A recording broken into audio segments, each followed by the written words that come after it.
Islam dan Mubarak yang ada. Assalamualaikum warahmatullahi wabarakatuh. Alhamdulillah, wassalatu wassalamu ala Rasulillah wa ala alihi wa sahbihi wa man wala, asyhadu an la ilaha illallah wa asyhadu anna Muhammadan abduhu wa rasuluh.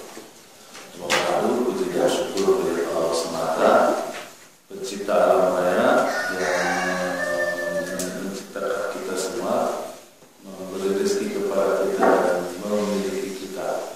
Dialah satu-satunya Tuhan yang kita sembah, kita muliakan, kita agungkan, kita harapkan rahmat dan ridhonya, kita cemaskan juga bukan azabnya. Allah yang dengan segala kasih sayangnya menurunkan Islam sebagai agama sempurna untuk manusia melalui Nabi Muhammad SAW. Makanya kita sesuai dengan perintah Allah selalu memohon kepada Allah agar mencurahkan salawat serta salam kepada siapa Bu? Kepada baginda Rasulullah SAW serta keluarga dan sahabat, tabi'in juga semua tabi'in dan kepada siapapun yang mengikuti jejak laluannya dari kiamat nanti dan mudah-mudahan kita termasuk di dalamnya. Amin. Ibu dan bapak sekalian, hadirin hadirat yang dimuliakan Allah Subhanahu wa taala.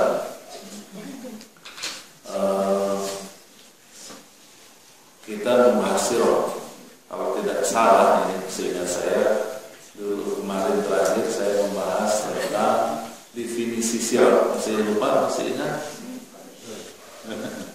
Definisi sirah. Lupa. Definisinya itu apa? Riwayat tentang Muhammad SAW secara kronologis.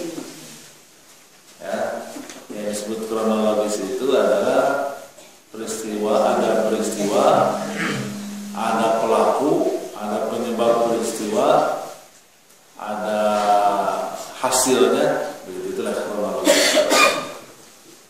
Kemudian tentang waktunya adalah sebelum Rasulullah lahir sampai setelah Rasulullah wafat. Memang ada perbedaan pendapat kapan dimulai sebelum itu. Apakah diawali dengan penyerangan Abraha ke Mekah atau ada yang lebih sahih dan ini valid, yaitu adalah 150 tahun ketika sebelum baginda Rasulullah lahir, ketika ada Amr bin Luhai yang menawarkan berhala di Ka'bah. Berikutnya setelah wafatnya Rasulullah itu ukurannya adalah setelah wafat seluruh para sahabat. Dan kita juga bahas bahwa yang namanya sirah nabawiyah merupakan salah satu fitur dari hadis. Begitu ya? Pada rumah lagi sih. Fitur hadis, salah satu tampilan hadis. Hadis itu adalah tampilannya, ada sabdanya, ada perbuatan Rasul, ada ketetapan, ada sifat, dan yang kelima ada sirah. Tapi tentu saja dia tidak setara dengan sabda Rasul dan perbuatan Rasul, ya, karena dia merupakan semacam apa ya, semacam referensi saja, ya, semacam referensi tentang Rasulullah SAW yang dikisahkan, diriwayatkan secara kronologis. Tapi ternyata kemudian hari sirah ini memiliki urgensi, memiliki kepentingan yang sangat luar biasa. Kalau dulu sih nggak terlalu penting, itulah kira-kira. Ya, tidak terlalu penting itu yang namanya sirah. Tapi saya katakan kemudian, terutama di zaman kita sekarang, setelah membalas lewat dari Rasul, setelah pasang surut sejarah peradaban Islam, diakhiri dengan runtuhnya Turki Utsmani tahun 1924, ya, maka kemudian kita saksikan bersama bahwa ada kebutuhan yang sangat luar biasa dari kaum muslimin untuk menuju kepada kebangkitannya terhadap pemahaman terhadap sirah ini.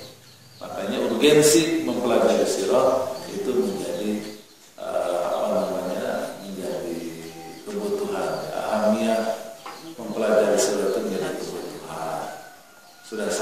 sampaikan ada 5 ya, urgensi pentingnya kita mempelajari sirah, benefit yang akan kita dapat, keuntungan yang kita dapat dengan mempelajari sirah itu.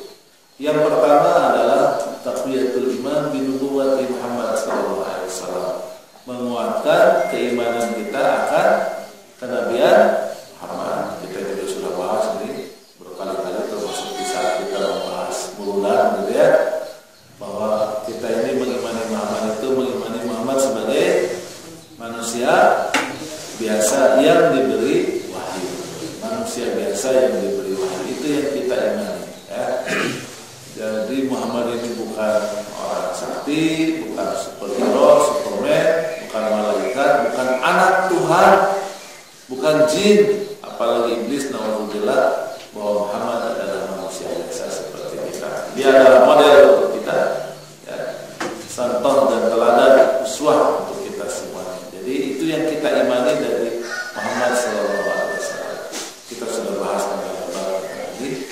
Yang kedua adalah akhirnya di zaman sekarang ini, di zaman modern ini katanya sudah mendekati Z generation ya, karena anak-anak kita sudah digital native sekarang. Tentu kita butuh model ya, makanya dengan mempelajari sirah Nabawi, siapapun kita di zaman sekarang ini akan menemukan model prototipe kehidupan ideal. Itu ada pada baginda Rasulullah SAW. Yang ketiga yang saya bahas, urgensi daripada sirah itu adalah memudahkan pemahaman kita terhadap Al-Quran dan Sunnah. Kenapa? Karena Nabi Muhammad itu 23 tahun. 13 tahun di mana tuh? Di dalam kandungan. 13 tahun. Di mana Bu?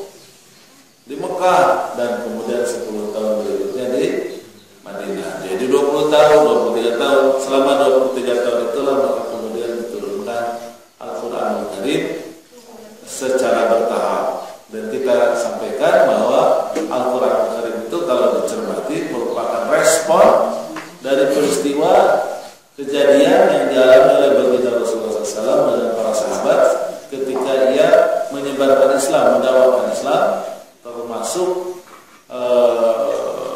respon terhadap reaksi orang-orang Quraisy, ya, reaksi orang-orang Madinah ketika 10 tahun baik itu Aws dan seterusnya, termasuk juga Yahudinya. Segala sesuatu yang terjadi pada baginda Rasul SAW itu selalu direspon oleh Allah Subhanahu wa taala dengan ayat-ayatnya dalam Al-Qur'an Karim. Ya. Saya kemarin menyampaikan tema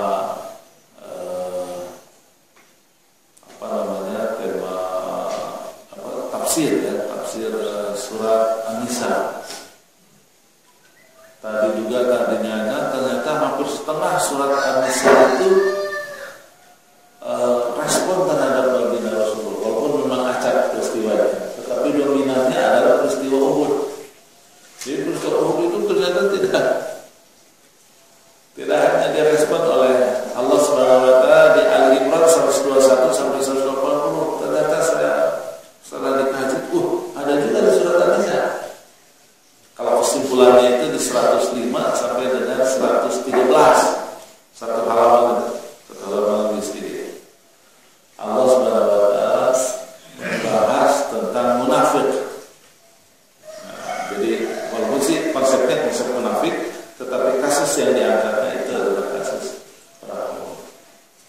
Jadi betapa kita menjadi lebih paham. Saya paham ayat tersebut karena saya ingat tentang perang Uhud dan pelajaran yang diambil dari perang Uhud.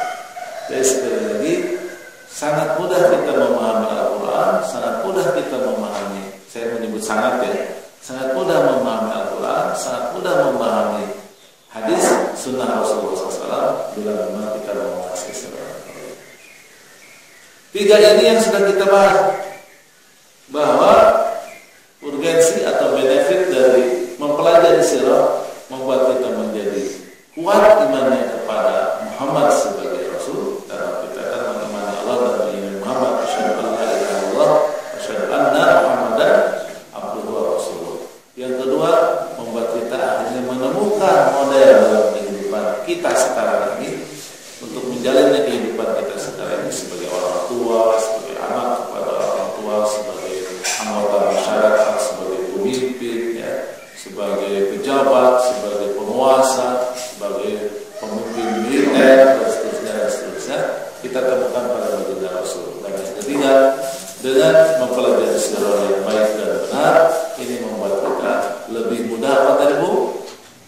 Memahami apa Bu? Al-Quran dan hadis dan sunnah.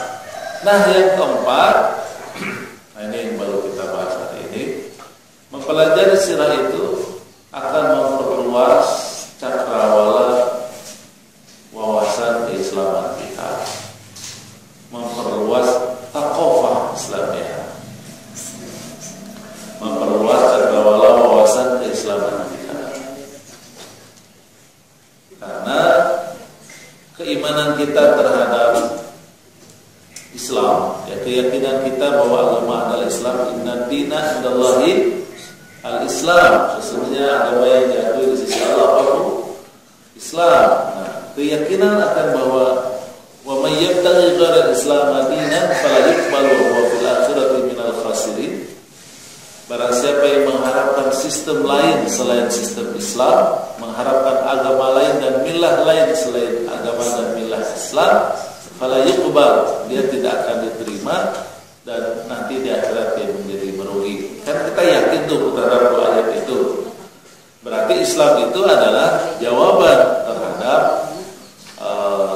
kebutuhan kita dalam menjalani kehidupan, berkeluarga, kan, mencari nafkah, makan, minum, tidur, ya, bermasyarakat, bernegara, berbangsa, apa saja kebutuhan kita sebagai manusia, jawabannya ada di dalam Islam.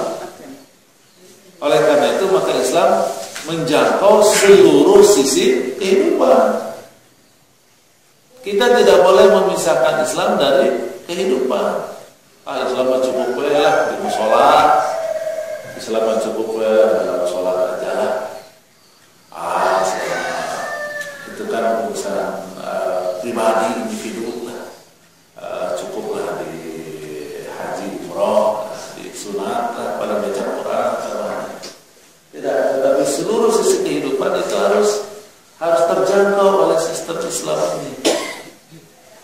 Makanya kita harus harus paham gitu, harus mengerti banget begitu. Apa sih jawaban Islam terhadap kebutuhan kita sebagai manusia di seluruh sisi kehidupan sekarang ini? Nah, oleh karena itu maka wawasan kita harus luas. Ya, terlebih lagi apa yang terjadi sekarang banyak tidak terjadi di zaman Rasul. Contoh misalnya berlalu lintas, ada yang Rasul, ada motor, mobil, kereta api, transportasi itu nggak ada, pesawat. Bagaimana mengatur pesawat, mengatur segala macam dengan Islam?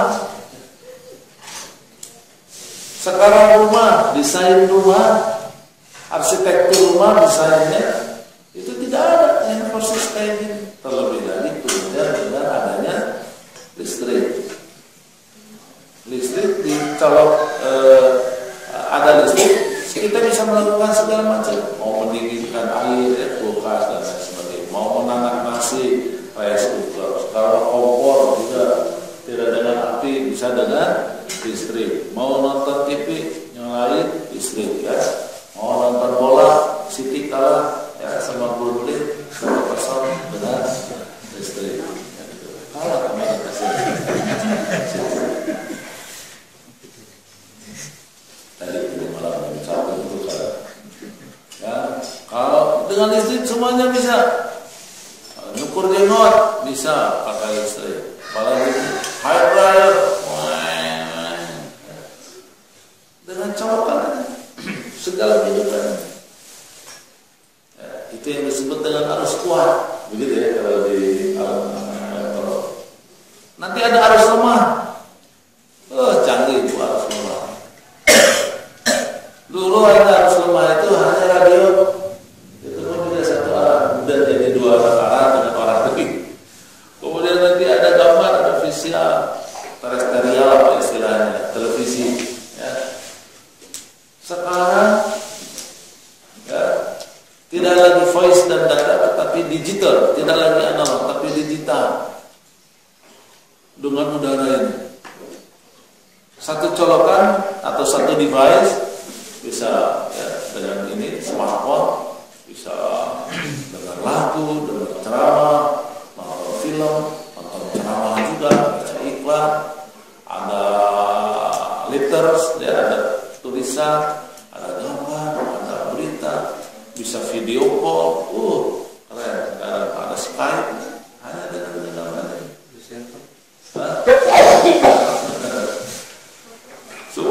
Semua bisa.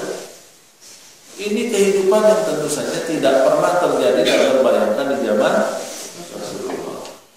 Nah, makanya wawasan keislaman kita akan menjadi luas.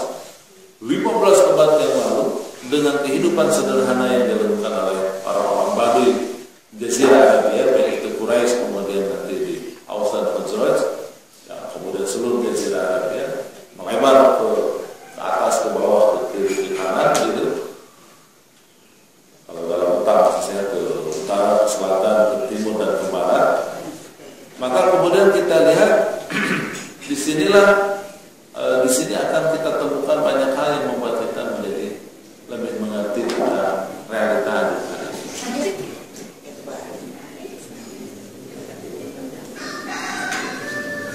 Contoh misalnya apa? Contoh yang sederhana. Bicara tadi transportasi ya, transportasi. Di transportasi itu nanti ada, ya, misalnya, ya, bagaimana sholat di perjalanan, bagaimana sholat di perjalanan, karena transportasi itu ada alat traveling, maka terjadi traveling. Bagaimana sholat di dalam atau di atas kendaraan? Itu kan butuh wawasan kita. Bagaimana kita beristinja? Larinya ke fikih. Itu akan kemudian kita temukan dalam surah Nabawi, ada pencerahannya. Termasuk bagaimana mengatur negara.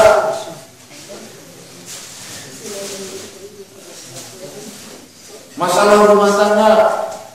Itu banyak sekali apa yang dialami oleh baginda Rasul dan para sahabat dalam rangkaian sirah akan membuat kita menjadi bertambah wawasannya.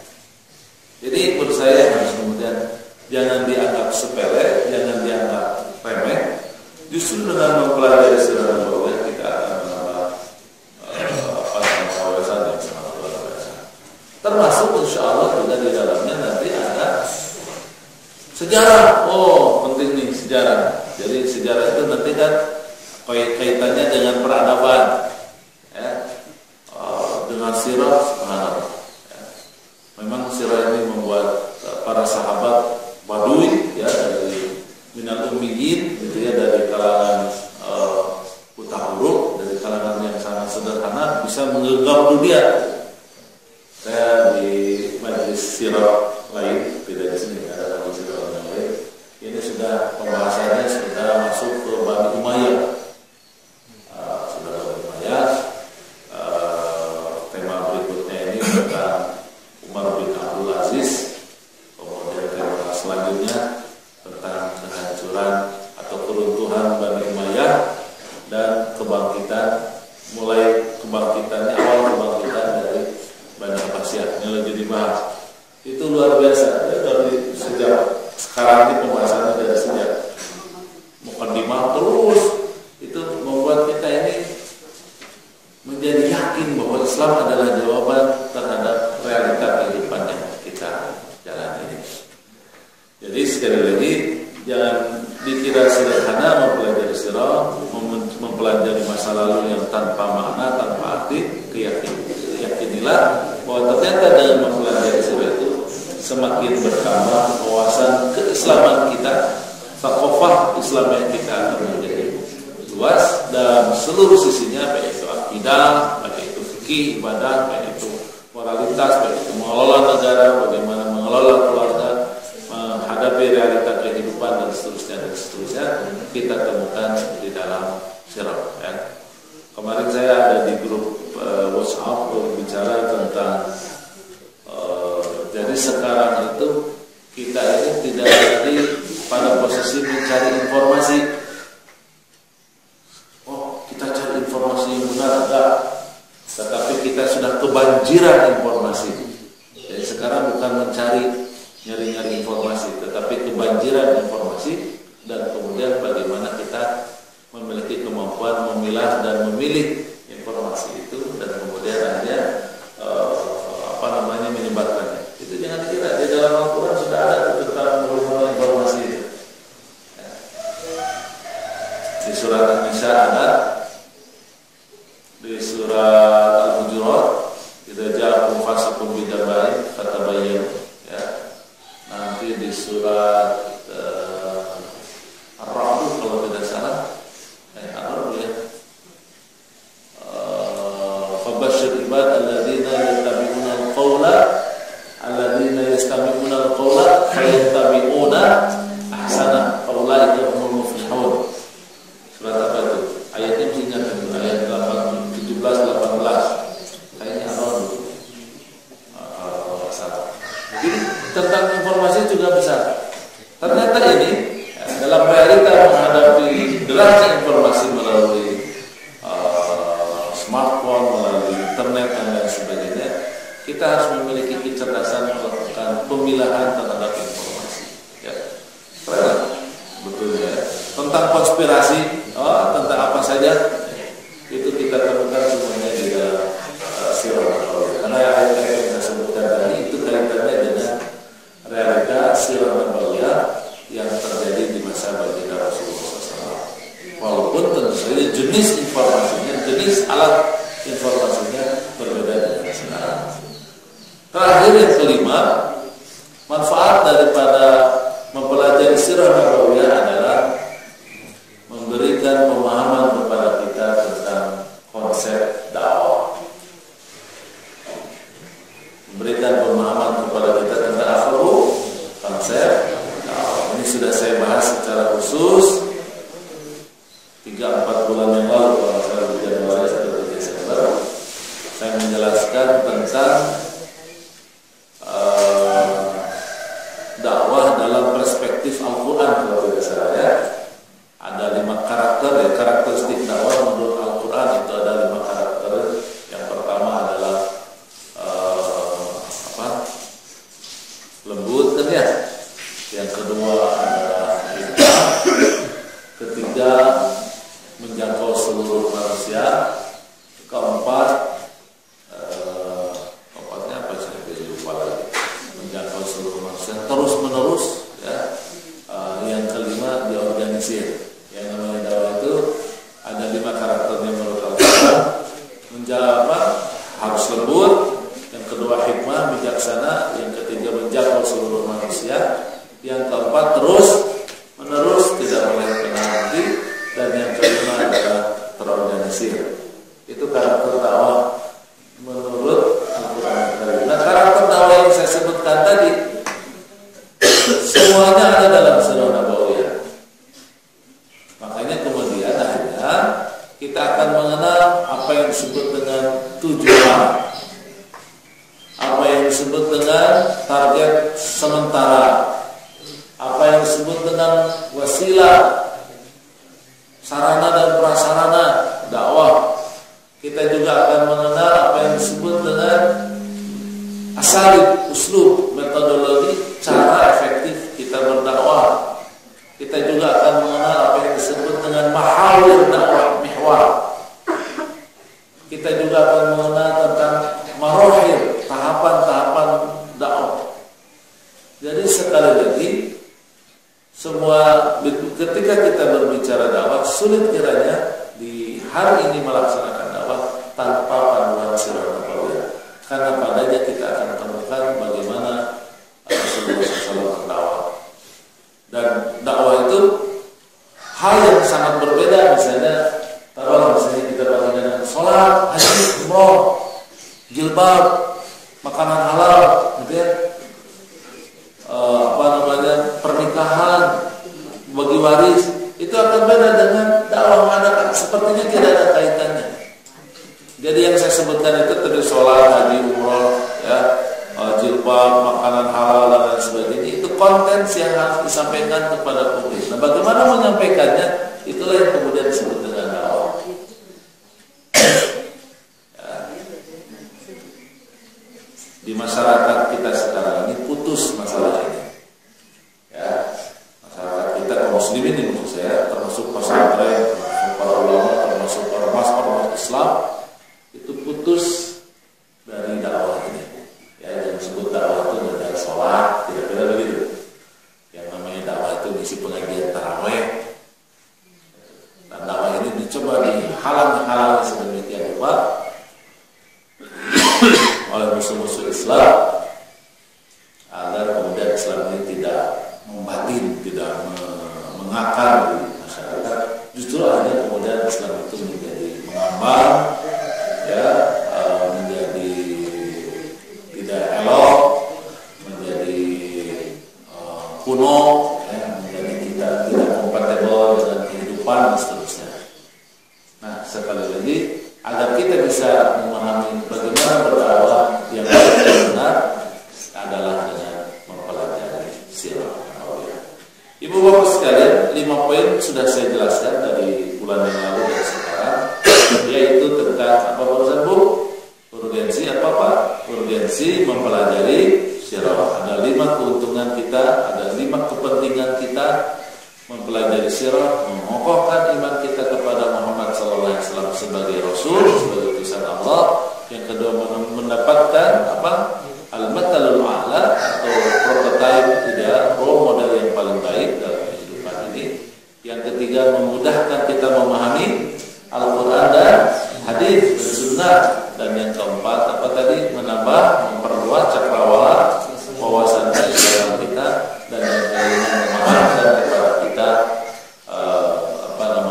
konsep dakwah yang baik dan benar yang dicontohkan oleh Rasulullah SAW. Silakan Ibu diminum, Bapak. Sudah ada minum. Sudah ada, alhamdulillah. Saya juga sudah ada, Bu.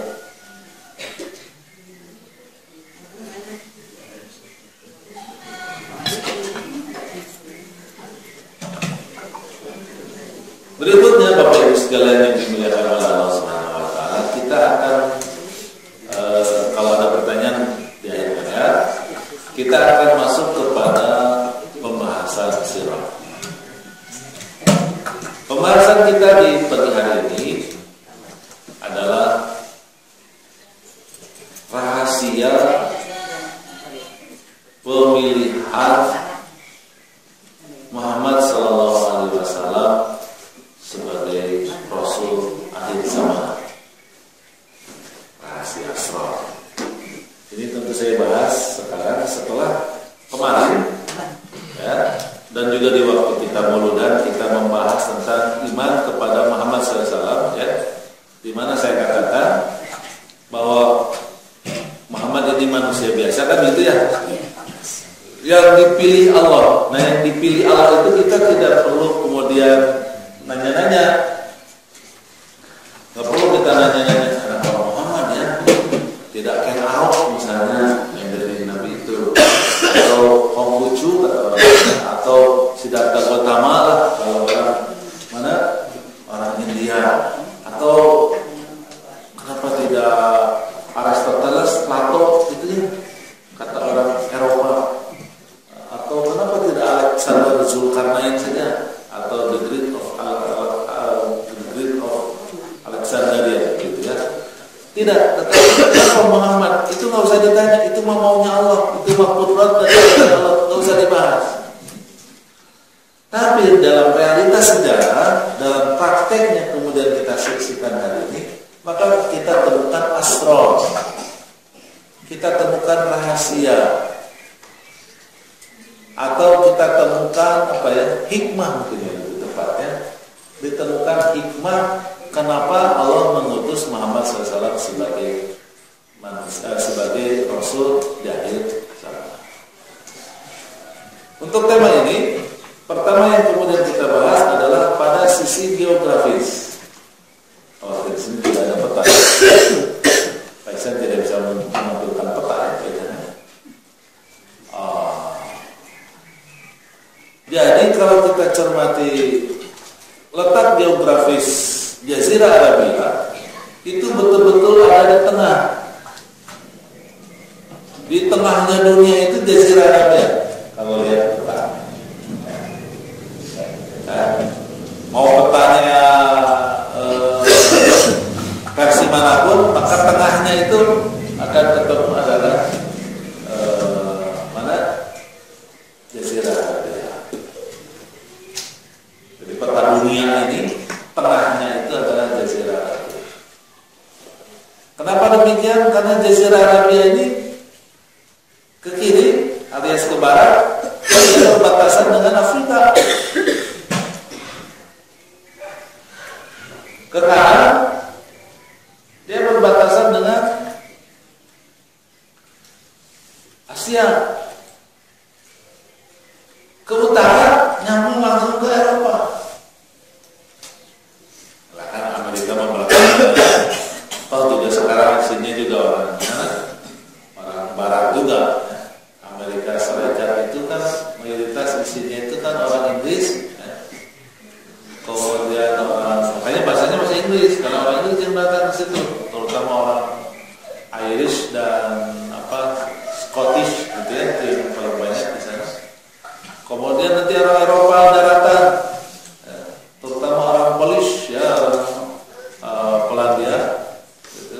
Kemudian sebagian Jerman, kemudian beberapa negara Eropa berikutnya, kemudian datang lagi orang-orang Spanyol, orang Italia dan seterusnya, walaupun tidak di Amerika Utara, tapi banyaknya di Amerika Selatan. Intinya mereka dari barat juga. Australia juga dari Inggris juga, gitu ya.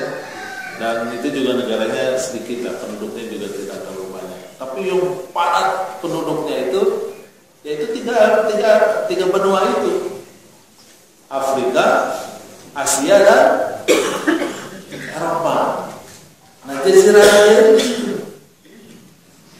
Dan kalau kita ikuti sejarah misalnya tentang jalur sutra itu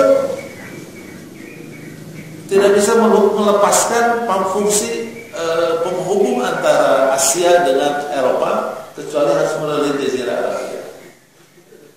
Jadi secara geografis dia betul-betul ada di tengah. Makanya hari ini Bapak Saudara, penerbangan maskapai yang berkembang itu hanya maskapai Jazirah. Bukan karena banyak amat modalnya, bukan. Tapi memang tempatnya yang strategis.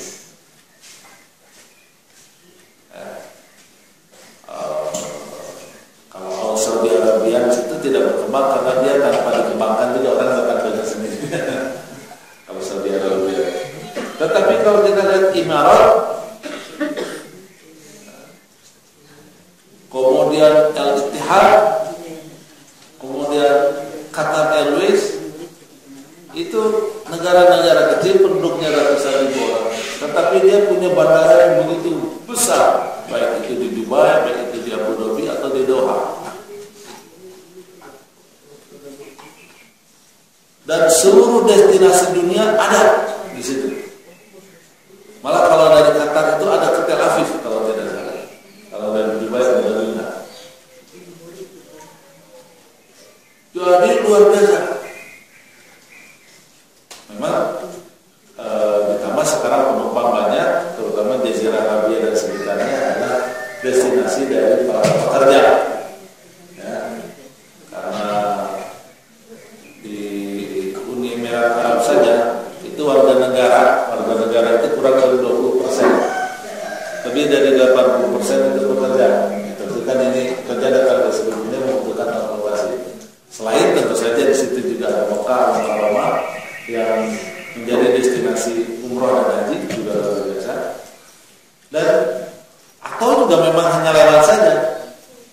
Dan menurut teori penerbangan tentu saja penerbangan transit itu harganya menjadi lebih murah karena jarak waktu menjadi lebih panjang karena harus dia transit dulu, nunggu dulu dan kemudian berangkat lagi. Secara ekonomis itu menjadi lebih murah. Sehingga sekarang kalau bicara tentang penerbangan internasional, bandara yang paling sibuk di dunia ini sekarang adalah di negara-negara ini. Ini tidak bisa dipungkiri. Ini realita. Bahwa karenanya maka kemudian hikmah yang pertama daripada pemilihan Muhammad SAW sebagai Rasul adalah letak geografis Jazirah Arabia yang di tengah sehingga penyebaran Islam itu menjadi merata ke seluruh dunia. Ya. Masih dari letak geografis, betul bahwa dia bukan negara tropis, tetapi juga bukan negara yang dengan 4 musim yang ekstrim. Saya itu kalau umrah ke Saudi bulan apa aja pakaiannya sama gitu ya. Karena musim dinginnya ya masih sama lah dengan Lembang, puncak gitu. Musim dinginnya di Mekah, di Madinah. Sepanas-panasnya alhamdulillah banyak AC gitu kira-kira masih lebih panas Jakarta yang lembab. Di Jakarta itu 20 derajat saja kita berkeringat. Di Mekah udah 40 derajat belum berkeringat. Jadi dasar. Jadi Jazirah Arabia ini secara geografis menjadi pas. Dan ini kaitannya nanti dengan hukumnya, dengan fikihnya, dengan akidah, dengan segala macamnya. Itu pertama. Yang kedua, rahasia Jazirah Arabia itu dipilih sebagai tempat Muhammad SAW diutus akhir zaman adalah karena dia daerah tandus, gersang, yang karenanya bangsa-bangsa besar tidak tertarik untuk menjajahnya. Kan karena dia di tengah saya katakan, maka kan ada peradaban lain dalam situ. Yang paling populer tentu saja Romawi, Yunani, kan ada Persia, ada India, ada Cina. Itu nggak nyampe ke Jazirah Arabia. Romawi itu ya sampai ke Damaskus, ke Syria, ke Syam. Tidak sampai ke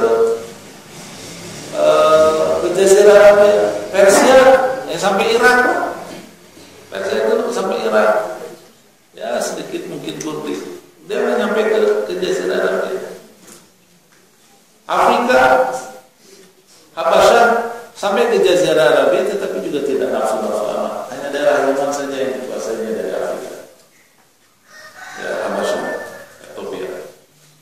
Jadi tidak kemana-mana. Bangsa-bangsa itu tidak tertarik. Mesir juga nyampe. The Great Alexander, ya, Iskandaria juga tidak. Iskandar itu tidak juga ke dalam supaya. Kenapa? Tandus, nggak ada yang mau nggak ada yang bisa di TNT setiara apa saja. Tidak ada yang bisa diambil, dipetik. Karena zaman dulu yang namanya penjajahan itu adalah wilayah-wilayah subur. Ya, kenapa Yaman itu kemudian dijajah oleh Ethiopia? Karena memang Yaman subur. Di situ negara Sabah kan di dalam. Jadi nggak ada kosong. Karena tersam tandus. Walaupun yang kita tahu Allah simpan rahasia di balik tanah yang tandus itu apa? Ada minyak, ya, ada mineral, ada emas, dan itu tidak diketahui dahulu. Jadi tidak tertarik. Apa hikmahnya daerah tandus itu? Menyebabkan orang-orang yang hidup di sana adalah orang-orang yang fitrah. Ya. Fitrah atau fitrah asli. Jadi mereka orang-orang yang manusia asli yang hanya bergantung kepada Tuhan. Hanya bergantung kepada Tuhan, tidak bergantung kepada siapapun. Ya berarti dengan ciptaannya saja. Orang ya tandus kok mau apa gitu. Jadi makanya kemudian masyarakatnya disebut dengan Baduy. Karena dia tandus, dia tidak bisa tahan dalam satu tempat, dia pasti pindah-pindah. Makanya menjadi nomaden. Nomaden itu bahasa Arabnya Badawa. Badawa itu kalau orangnya disebut Baduy, berkemah. Ya tentu saja nanti ada hal yang paling menarik dari sisi penghasilan, bakat itu adalah bakatnya apa? Dagang. Kalau dagang nanti ada hal yang menarik, ya. Kalau sudah dagang maka dia akan memiliki kemampuan bernegosiasi, kemampuan berbahasa yang bagus karena dia harus bisa menawar, harus membeli, menjual, seterusnya. Nanti ada beberapa hal. Tapi dia tandus, membuat orang Arab itu fitrah. Nah kita bahas sedikit. Apa yang disebut dengan fitrah sebagai manusia orang-orang Baduy tersebut? Pertama, sifat fitrah itu adalah yang dimiliki oleh mereka syaja'ah. Syaja'ah itu apa? Berani. Nah, ada namanya takut. Panas terik begitu batu bisa hidup. Itu orang-orang berani di situ tanpa air sedikit. Ya ada oase tentu saja. Tapi namanya oase itu namanya subur di Arab itu, di Jazirah Arab itu yang namanya subur. Itu paling rendah tuh, paling DR, ya paling DR itu pada ekosistemnya rendah. Paling DR itu 20 meter, bisa sampai 40 meter ke bawah. Ya kecuali mungkin Zam-Zam itu ada kecuali. Tapi secara umum sulit air, ya kayak di Sumatera Barat sulit air. Di Sumatera Barat ada sulit air. Saya punya teman, ya, orang Minang, orang Sumatera Barat dari sulit air. Nikah sama orang Jawa Barat, orang Suang dari Sukamani. Sulit air itu dari Sukamani.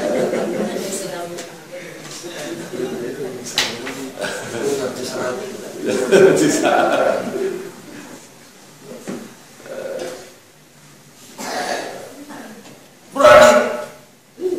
Itu fitrahnya. Tapi karena jahiliyah tidak dibimbing oleh wahyu, keberanian itu akhirnya menjadi membuat mereka suka berperang. Karena yang namanya perang yang penting berani.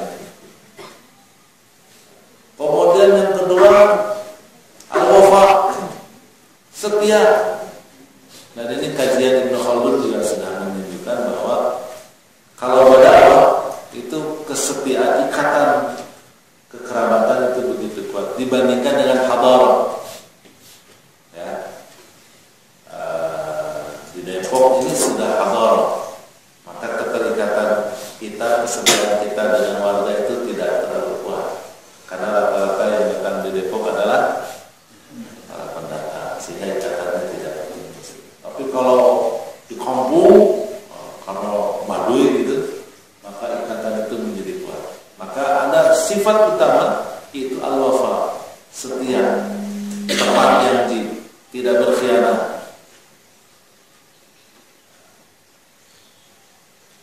Yang ketiga, melindungi perempuan. Itu orang Jazirah Arab. Jadi perempuan itu begitu terhormat di mata orang Baduy. Ya. Tapi karena jahiliyah tadi, karena tidak ada bimbingan wahyu dari Allah Subhanahu wa taala, akhirnya perempuan itu dianggap sebagai beban. Kenapa dianggap sebagai beban? Karena betapa sayangnya para laki-laki terhadap perempuan. Jadi ada beban. Kos gitu, kalau namanya perempuan itu kos. Itu yang kemudian. apalagi digabung dengan kesukaan mereka berperang. Oh, jadi lebih berat lagi. Punya anak perempuan itu sudah tidak bisa dilatih jadi tentara, tidak bisa diajak dagang, ditinggalin, bikin cemas, bikin khawatir, takut dirampok, takut diperkosa, dirubah halal atau orang. Jadi perempuan ini kos. Karena jahiliyah, sebahagian di antara mereka hanya membunuh anak perempuan. Makanya tidak suka kalau punya anak perempuan. Kenapa? Kos. Tetapi itu tentu saja ekstrim sebetulnya. Keumuman masyarakat Quraisy atau masyarakat Ummi, masyarakat Baduy ketika itu sangat sayang kepada perempuan. Tapi karena jahiliyah tadi, karena tidak ada hidayah,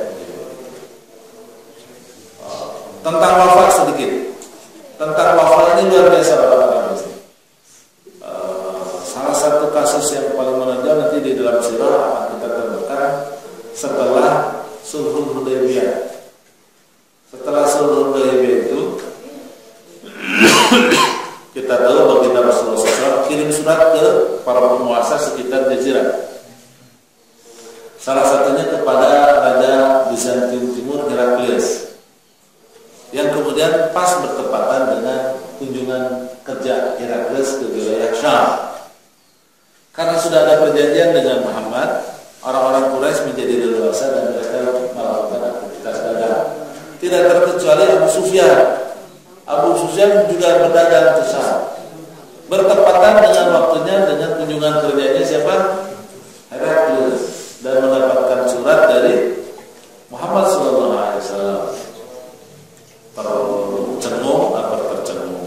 Tercengang, kaget mendapat berita dari Muhammad ini bahwa ini kayaknya Nabi akhir zaman katanya, tapi aku ragu benar. Dan kemudian akhirnya dia mencari informasi siapa itu Muhammad. Maka dia perintahkan aparatnya bawahannya untuk mencari orang-orang Jazirah. Dikumpulkan orang Jazirah yang sedang berdagang tadi, orang Quraisy yang sedang berdagang itu. Kemudian ditanya oleh Heraklius, siapa di antara kalian yang paling dekat kekerabatannya dengan Muhammad? Ya, coba tangan ketika itu siapa? Abu Sufyan. Terus Abu Sufyan diwawancara oleh siapa? Oleh Heraklius untuk menerangkan siapa itu Muhammad. Ketika itu posisi Abu Sufyan adalah musuh lawan Muhammad Sallallahu Alaihi Wasallam. Tetapi ketika diinterview oleh Heraklius, tidak ada yang dikatakan Abu Sufyan kecuali sesuatu yang apa adanya. Siapa keturunan, siapa ayahnya, oh semuanya masa kecilnya kayak gimana, terus nanti masuk kepada ajaran kayak apa, diterangkan semua. Tidak ada yang disebut sama di dinding clear, ya. Tidak ada yang disembunyikan. Semuanya diungkapkan. Nah, itu Jazirah. Walaupun musuh banget. Ini luar biasa. Ya, nanti ada beberapa contoh tentang kesetiaan. Jadi intinya bahwa mereka terlahir secara fitrah. Berkaitan dengan fitrah, apa sih fitrahnya orang Jazirah Arabia itu? Muwahhid, tauhid. Jadi akar pokok dari kefitrahan orang Jazirah Arabia itu adalah tauhid. Kenapa demikian? Karena Jazirah Arabia itu ada karena Ibrahim alaihissalam dan Siti Hajar tentu saja. Jadi ada orang itu dulu nggak ada kosong kelompong. Sampai kemudian Allah Subhanahu wa taala dengan rahman rahimnya tentu saja dengan hakimnya Allah Subhanahu wa taala memerintahkan kepada Ibrahim alaihissalam untuk membawa Siti Hajar bersama bayinya yang baru lahir ke Mekah yang nggak ada air, nggak ada apa-apa. Yang cerita berikutnya kemudian ditemukanlah air, sehingga kemudian Mekah itu menjadi magnet bagi siapapun orang dari saya katakan dari atas atau dari bawah, dari utara atau dari selatan. Karena dari dan kemudian menyebarlah berhimpunan di situ dan kemudian berketurunan dan kemudian menyebar kepada seluruh Jazirah Arabia membentuk kabilah-kabilah karena mereka nomaden, mereka Badui. Nah, oleh karena itu mereka orang Jazirah Arabia itu disatukan dengan tauhid. Lah Ustaz kan jahiliyah. Saya katakan jahiliyah itu umurnya tidak sepanjang tauhidnya. Ya, 2000 tahun mereka baru tauhid, 150 tahun menjelang Rasulullah SAW lahir baru mereka syirik menjadi jahiliyah. Tapi sebetulnya sebelum 150 tahun fitrah murni dan itu bertauhid. Nah, ini dibuktikan dengan dari seluruh Jazirah Arabia, baik dari utara, dari selatan, dari timur karena dari barat laut, dari timur, dari Niger, mereka datang melaksanakan umroh, melaksanakan haji ke tanah suci Makkah Al-Mukarramah, kemudian memiliki kesepakatan. Di antaranya misalnya Asyhurul Hurum, mereka mengenal 4 bulan haram. 4 bulan haram itu pertama tentu saja adalah haji, bahwa haji ini harus aman, dan ini adalah firman Allah Subhanahu wa taala bahwa orang untuk berhaji itu pasti aman, walaupun kemungkinan tidak aman ada, itu ada syaratnya, tetapi secara umum itu harus aman. Makanya nanti bulan haram itu meliputi apa?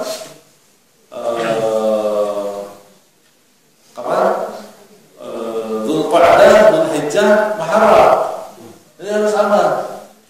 Dengan rata-rata perjalanan dengan kendaraan, dengan unta itu 1,5 bulan atau 2 bulan.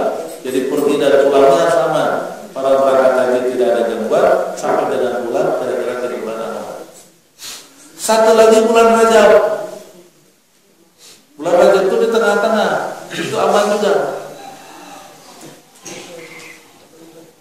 Ada kesepakatan di luar itu boleh perang. Jadi dalam 1 tahun perang itu 8 bulan. 4 bulan tidak ada perang. Dan itulah yang membuat koneksi hubungan di antara mereka begitu kuat. Perdagangan tidak akan terganggu, selalu kemudian terjalin. Ya, saya ingin jelaskan ini semuanya untuk menunjukkan kepada kita semuanya bahwa Islam itu pas gitu, diutus Muhammad itu pas. Karena dia diutus di kalangan orang-orang fitrah, bukan kalangan orang-orang yang sudah mulakbak, sudah banyak konsep di kepalanya. Tidak ke Eropa dengan konsep Yunani dan Romawinya, tidak ke Asia Timur dengan konsep Cina dan seluruhnya, mungkin Jepang, Korea dan seterusnya begitu.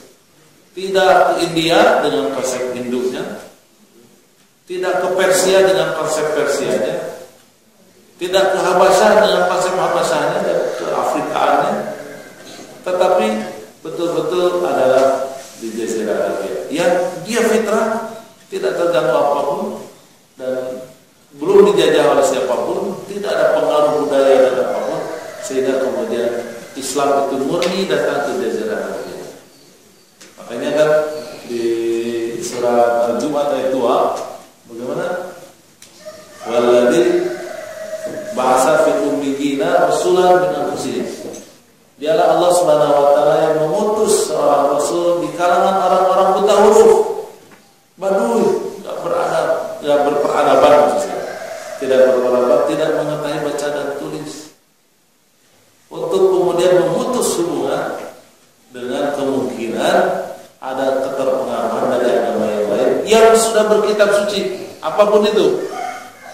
Apalagi Cina sudah menulis kitab Veda, kitab ini apa? Di Eropa jelas ada tulisan-tulisan, walaupun kemudian yang menemukannya adalah umat Islam di zaman Harun al-Rashid, ya, dari gereja-gereja yang dicaplok oleh Muawiyah di zaman masa Muawiyah di Siprus, ya, di Pulau Siprus. Tapi kan ada tulisan. Sementara Arab ada, sehingga wahyu yang diturunkan kepada Nabi Muhammad SAW itu murni dari Allah, nggak mungkin dari peradaban yang lain. Orang nggak dijajah, Quran itu adalah asli diturunkan kepada manusia, bukan karena Muhammad, bukan keterpengaruhan Muhammad SAW dari peradaban sekitar. Dan kalau kemudian kita cermati ajarannya disesuaikan dengan kefitrahan Arab, tentu dengan koreksi keberaniannya menjadi jihad dan gitu ya, perlindungan terhadap perempuannya ya menjadi syariat yang kita saksikan sekarang, ada jilbab, ada ini itu, hak waris dan seterusnya. Dalam syariat berpengaruh. Kemudian tentang keyakinan mudah memahamkan tentang apa yang disebut dengan tauhid itu karena memang dasarnya adalah tidak seperti kita saksikan di agama-agama lain yang ada di dunia ini yang keterpengaruhan atas budaya nenek moyang dan sebagainya itu begitu kuat. Nah, ini adalah hikmah. Dua hikmah yang saya sampaikan di kesempatan pagi hari ini. Pertama, letak geografis yang sangat strategis, dia ada di tengah dalam peta dunia. Kemudian yang kedua, karena dia adalah wilayah tandus sehingga dia tidak dijajah oleh bangsa-bangsa besar yang mengakibatkan orang-orang ketika di sana adalah orang-orang yang fitrah sifatnya ya. Dan kefitrahan itu tentu ada akarnya, dan akarnya adalah tauhid karena Jazirah Arabia itu berkembang diawali riwayatnya dari Ibrahim dan Ismail alaihissalam beserta ibunya yang memulai pendirian Ka'bah dan kemudian Sidratul Zamzam dan kemudian Mekah menjadi sentral dari seluruh Jazirah Arabia karena hampir seluruh kabilah yang ada di Jazirah Arabia itu punya kait mengait secara nasab, secara sejarah historis dengan orang-orang Mekah. Saya rasa itu yang bisa saya sampaikan di kesempatan kali ini. Insya Allah di bulan yang akan datang kita akan membahas tentang nasab Muhammad Sallallahu Alaihi Wasallam. Ada pertanyaan? Silakan kalau ada. Kalau tidak ada, kita tutup dengan doa.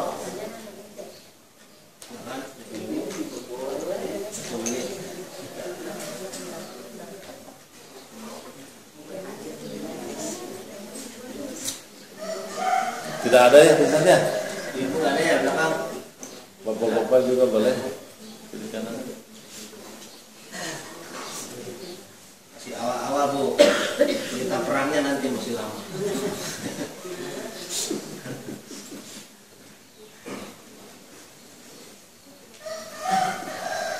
Tidak ada.